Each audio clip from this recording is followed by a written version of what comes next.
Good morning. My name is Chieza Simbo. I want to introduce my academic practice, which is situated within the South African Higher Education Academy. In introducing my academic practice, I will introduce it by situating it within the specific context of South Africa. I will consider the wider higher education environment and identify implications for my development of my academic practice within a global higher education context. I'll critically reflect on how I've engaged in continuing professional development over the past years to develop and enhance my breadth and depth of my inclusive, effective academic practice.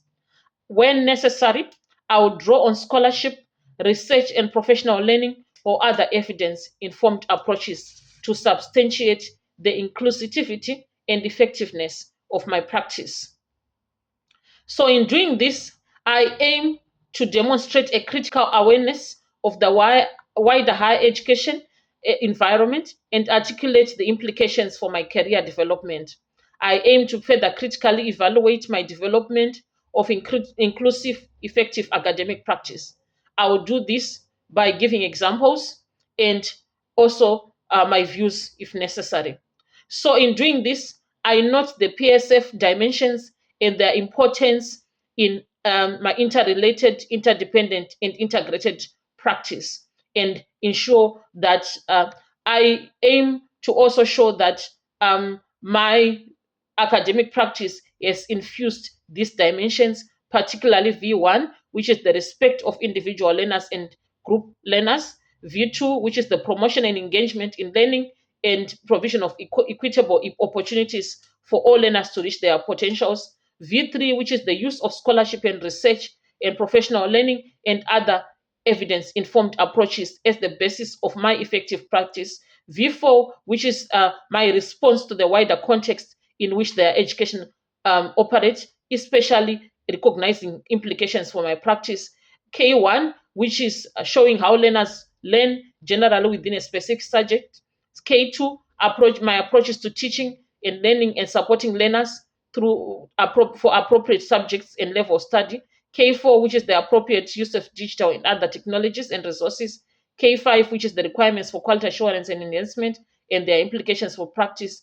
And also, in my context, I aim to demonstrate A1, the design and plan of learning activities and programs, how I taught A2, support and learning through appropriate approaches and environment, and A3, how I assessed and gave feedback to learning, and A4 as well, how I supported guided learners, and A5, how I enhanced practice through my own continuous development. So my presentation here will aim to show this without specifically mentioning going forward A1 or K1 or whatever it is, but I will also exemplify this. Further, my poster presentation is also specifically mentioned these where they are exemplified. So I want to introduce my academic practice, as I said, within the South African higher education sector for the past 15 years. I also note that I have recently migrated to the United Kingdom in the past 5 months as a global talent endorsed by the British Academy under the academic route, which is testament to my academic citizenship and my commitment to teaching and learning. For the past 15 years, I have attended over 50 continuous professional development from seminars, conferences, training, all focusing on approaches to teaching, assessment, diversity, theories of learning, and my self development. These trainings were often led by centers of teaching and learning at the university, external professors, as well as institutions, and global figures such as Mark Sanders from the UK, thereby internationalizing my approaches and also enhancing my learning context. So, my keen interest in teaching and learning has led me to roles such as the quality assurance officer at the University of Northwest, where I drafted policy, implemented it, and collected student reviews, as well as provided colleagues with feedback. I sat with head of departments as well as colleagues to discuss student feedback, to discuss different assessment methods, to also discuss the scholarship of teaching and learning, and also discuss methods for which would be effective to ensure student success. In my role as HOD and chair of the Teaching and Learning Committee at the University of Venda, I sat with colleagues to share best practice, familiarize them with both regulatory, theoretical practice, and the scholarship of teaching and learning to allow them to make interventions for student success. I have personally seen and that these approaches of rooting the scholarship of teaching and learning at the center of the academic practice have produced results if colleagues have understood various teaching methods and assessment methods for student success. I've personally written papers on improving the education of lawyers and read scholarship of teaching and learning to also enhance my practice.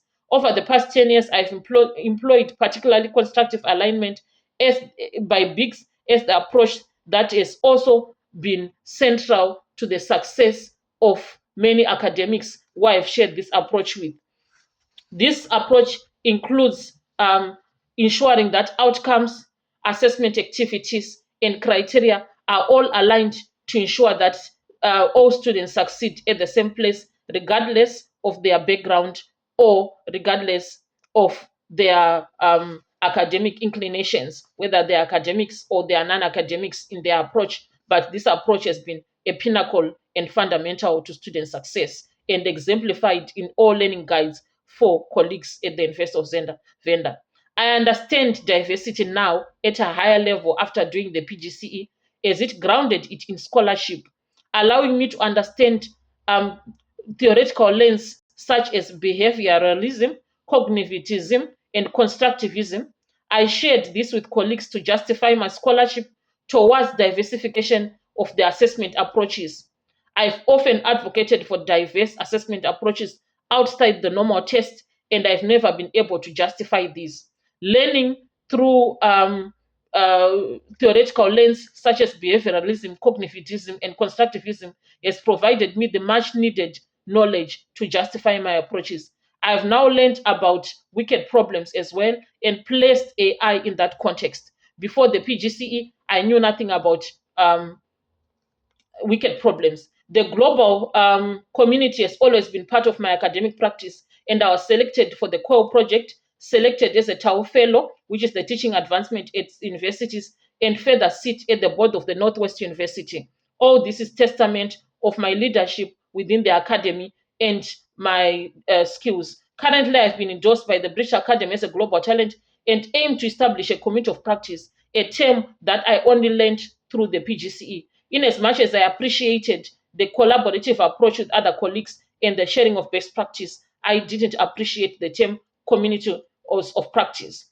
PGC has made me realize that I don't only need to mentor, as I've been selected as a mentor of of young upcoming colleagues through a department, a government program that was rolled through my department, and I was selected as a mentor. I've also realized that I need to find a mentee who assists me to share my practice, present my CV, and present my work for influence.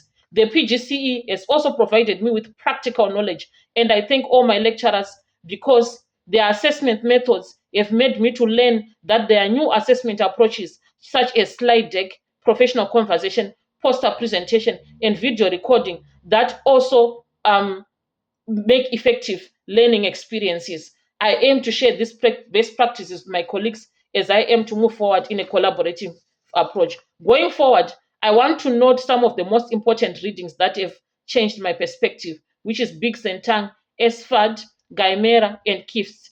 Aspects such as wicked problems, understanding the first year experience, and community of practice have provided me knowledge to base my convictions and intellectual capacity to justify my views. I want to thank the entire team of my lecturers for giving me not only theoretical but also practical experiences to be able to enhance my practice. Thank you so much.